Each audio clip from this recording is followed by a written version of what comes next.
Hey babes, I'm Mother Dearest, and welcome back to the Off Script Parent.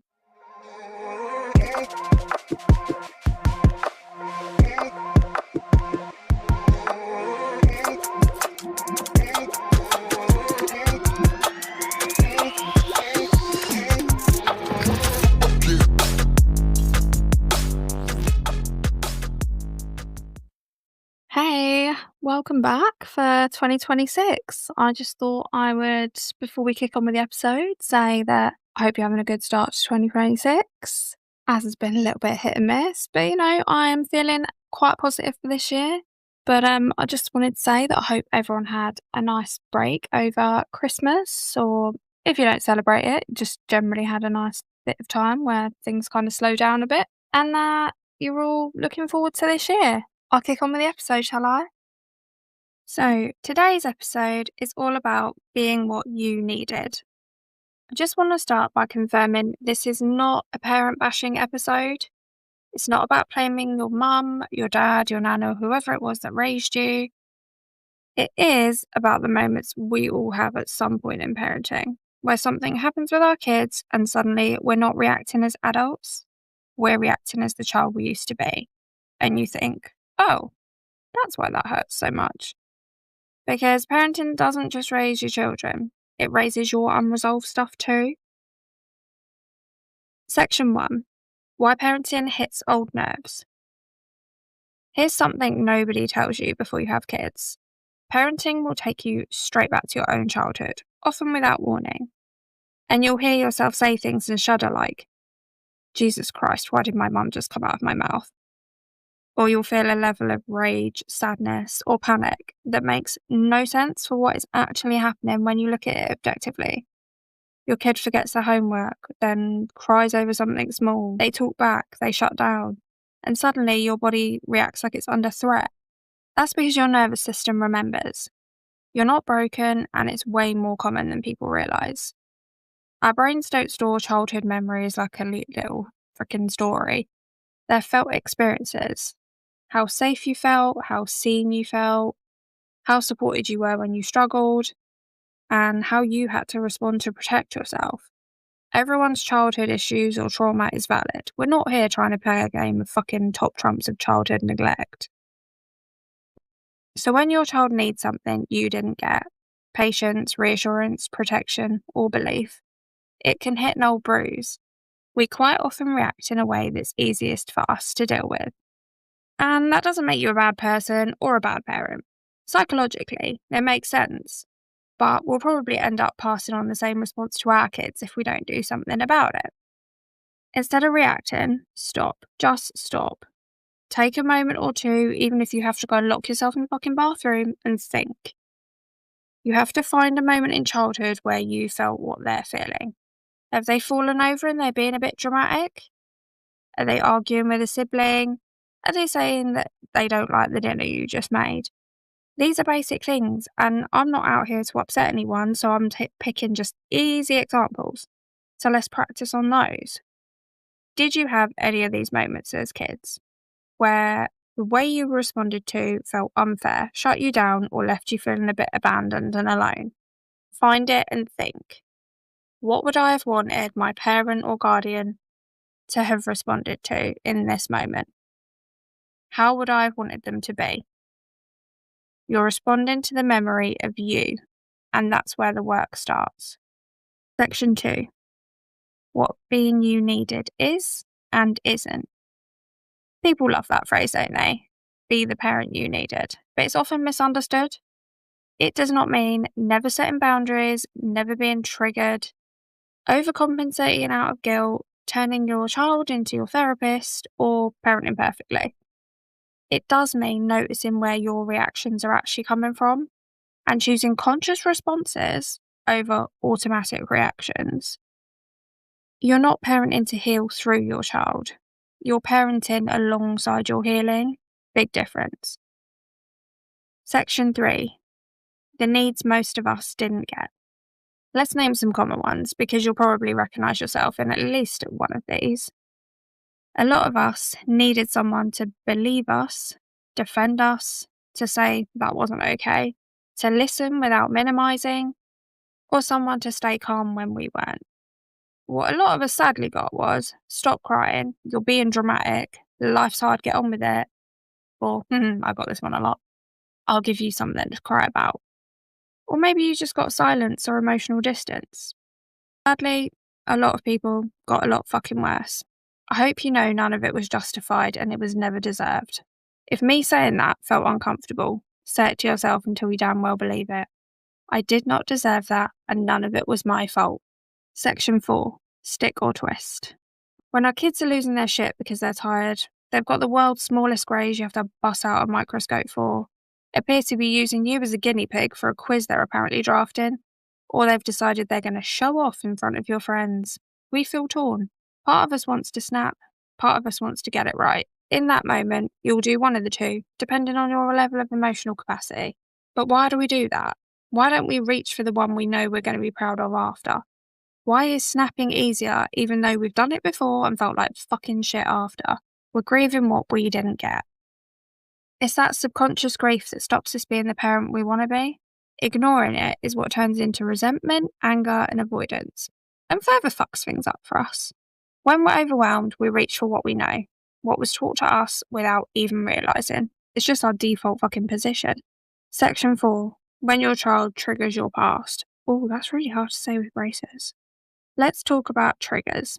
Firstly, I fucking hate this word. It's been overused and misappropriated to the point I hate it. It's like when people say they have OCD because they like to load the dishwasher a certain way. It really pisses me off. Maybe I'm triggered. I don't have OCD, but I do know what it's like for people to use language to the point they've almost taken the value away from it, and that hurts people. Triggers has become a buzzword for everyday annoyance. Oh, I'm triggered by loud chewing. You're annoyed or overstimulated. That comment triggered me. It offended you or rubbed you the wrong way. I'm triggered when people are late. You value punctuality and feel disrespected. My kid talking back really triggers me. You're frustrated, tired, or feel challenged. That TikTok video triggered me. It annoyed you or it disagreed with your values. You're still in the present moment and your body isn't reacting like there's a threat. These are not triggers, they're proportional reactions to the situation. The DSM-5, the Diagnostic and Statistic Manual of Mental Disorders, 5th edition, apparently there's a 6 on the way. They found more things wrong with us. And the ICD-10, the International Classification for Diseases, version 10, are the Bibles of psychologists. The DSM-5 is the American one, and the ICD-10 is kind of who wrote it? The World Health Organization. But it's the one that we use in the NHS in the UK. Both of these texts classify triggers as reactions that are beyond annoyance or irritation. They are intrusive and overwhelming responses tied to an original trauma memory. No one has an original trauma memory about the way someone fucking chews, you're just overstimulated. So basically, when something occurs and your logical brain has ceased running the show and you are emotionally reacting in a way that doesn't logically match the situation, it's the nervous system saying, this feels familiar and it feels unsafe. I know that may have felt a bit like I was labouring the point and getting very in-depth there, but it's important we know the difference between being irritated as fuck and no longer being in control of our emotions. Common triggers that adults experience without even realising it are being ignored, being disrespected. And I don't just mean someone giving you a sassy look, I mean genuine disrespect. Being shouted at or being blamed. So when your child does something that hits one of those, your body reacts before your brain even catches up. And that's when you tend to shout louder than you mean to, say something you didn't mean, shut down emotionally, and it's horrible. We feel this crushing guilt afterwards because the threat was neutralised and we've calmed down again. Okay, so I've basically written you a blank check to being a dick in certain situations. No, obviously fucking not. I'm not giving anyone carte blanche here. But we can't change behaviours if we don't see them. I have given you some work to do, because as tired, stressed, busy parents, what could we want more? More work to do. Section 5. Being what you needed in real life. So what does this work actually look like day to day? I don't recommend trying this next exercise if you aren't mentally in the space to reflect on times where you felt bad about your interactions with your kids. We all have moments where we know we fucked up to varying degrees. It's easier to start with the smaller ones and examine why we think we might have fucked up. Think about what the scenario was, how you reacted, and why you feel bad. That guilt isn't something I really want you to hold on to. You're doing the work now and it doesn't help. But in the moment, right now, that guilt is telling you what you did. Do you remember why? Really think about it. Notice when you start to feel this way again and stop. Trust me, this isn't any bullshit count to 5 before you speak mid-argument with your other half who's being a prick. This is conscious parenting. If you really examine that scenario, the next time you feel it build, that discussion with yourself will pop back up in your head and you'll remember the guilt and you will want to avoid it. And that right there is retraining your brain. It's easier to change your behaviour to stop you being hurt than it is for others, I'm afraid. It sounds a bit selfish, but the human body itself is actually only worried about us. That being said, we're able to listen to our logical brain and allow ourselves to make better choices when dealing with a micrograze. It becomes a snowball effect, and you start to kick that logical brain in more and more. Don't worry, you're not going to become like Buddha or anything. You'll still have moments where you absolutely lose your shit, obviously. But it should be the exception, not your child's expectation. And when you do fuck up, we have to say, I didn't handle that well, that wasn't your fault, I'm sorry. Because maybe no one ever said that to you. Pausing to avoid more shame and guilt. Saying sorry, or I believe you. In those moments, you avoid continuing the cycle for your kids, and you start to heal. You really do. Section 6. You don't have to rewrite history. You do not need to fully heal your childhood before you can be a better version of you as a parent. You don't need to unpack every memory, confront every person, or relive every wound. You just need awareness, and that's what I've given you. You just need to notice when something feels bigger in that moment and choose not to pass it on. Cycle breaking isn't dramatic. It's quiet. It's daily. It's fucking empowering, to be honest with you, and it's choosing you. I feel like we get these phrases thrown around quite a lot, like choose yourself, be what you needed, all this stuff. And people think it has to be these really big, well thought out like shows and performances. It's not. It's you looking at your behaviour, but it's not surface. We have to look at the actual feeling in that moment and try and remember the earliest time that we felt like that and be like, oh, okay, so I don't like being ignored and that's now why I've flown off the handle. And when your kid starts to ignore you, you're going to remember that conversation with yourself. You really are. And you'll be like, no, because that's not a normal reaction. That's my survival mode kicking in. We don't want that. Section 7. What if you're doing this already? If you're listening to this thinking, I'm trying so fucking hard and I still feel like I'm failing, I see you. Being what you needed can be exhausting work because you're parenting your child and reparenting yourself at the same time. But if you were failing, why are you here? You're still doing the work then. So you're not failing.